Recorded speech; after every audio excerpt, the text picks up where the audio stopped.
प्रतिनिधि उद्योग व्यापार मंडल द्वारा लखनऊ के गोमती होटल में पत्रकार वार्ता का आयोजन किया गया।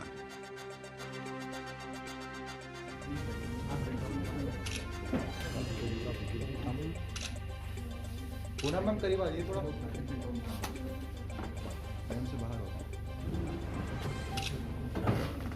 नववर्ष की हार्दिक शुभकामनाएं सभी पत्रकार बंधुओं को,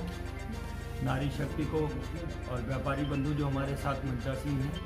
आप सभी को नववर्ष की हार्दिक शुभकामनाएं। जैसा कि आपको विगत समय में मीडिया के साथियों को भी याद है कि व्यापारियों को लेकर के बहुत सारी ऐसी समस्याएं हैं, दिक्कतें हैं, उसके लिए हमारी व्यापारी आयोग की बहुत पुरानी मांग है तो भी सरकार ने पूर्ण नहीं की है। व्यापारी आयोग का गठन, व्यापारियों की सुरक्षा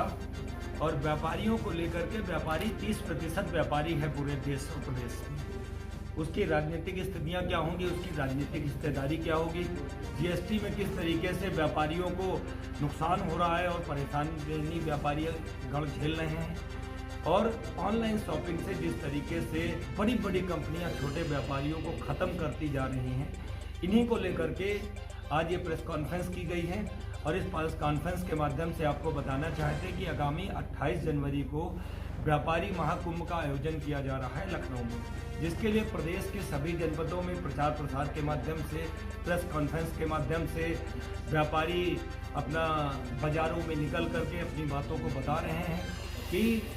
व्यापारी महाकुंभ में हम लोग यहाँ सब एकत्रित होंगे और व्यापारी महाकुंभ का मेन मुद्दा होगा व्यापारी सुरक्षा। व्यापारी की सुरक्षा कैसे की जाए, सरकार की जिम्मेदारी है। और व्यापारियों को लेकर के सरकार का जो रवैया है वो बहुत बेहतर नहीं है। जिस तरीके से व्यापारी आज सरकार कह रही है, माननीय प्रधानमंत्री जी कह रहे हैं, वित्त मंत्री जी कह रहे हैं, जीएसटी सबसे ज़्यादा कलेक्शन हो रहा है, उत्तर प्रदेश भी बहुत आगे जा रहा है, तो निश्चित रूप से जब जीएसटी आ रहा है तो उसका पूरा योगदान व्यापारियों का है। तो जीएसटी जब अच्छा बेहतर डेवलपमेंट के लिए आपको रेवेन्यू भी मिल रहा है, व्यापारियों को लेकर के सरकार को ध्यान देना होगा। तत्काल व्यापारी आयोग का गठन हो। ऑनलाइन शॉपिंग पे अगर बड़ी कंपनियां आज हावी होती चली जा रही हैं तो छोटे व्यापारियों को टैक्सेशन के माध्यम से, जीएसटी में रिबेट के माध्यम से इनको लाभ दिया जाए कि ये व्यापारी स्टेबल हो पाएँ। साथ ही व्यापारी महाकुंभ की एक ये भी मांग होगी कि जिस तरीके से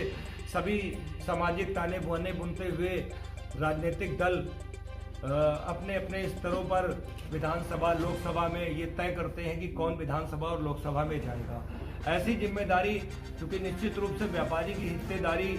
बिल्कुल नहीं है राजनीतिक दलों में और ना ही सरकार में है। व्यापारी 30% है, तो निश्चित रूप से व्यापारी जाग रहा है और सरकार को राजनीतिक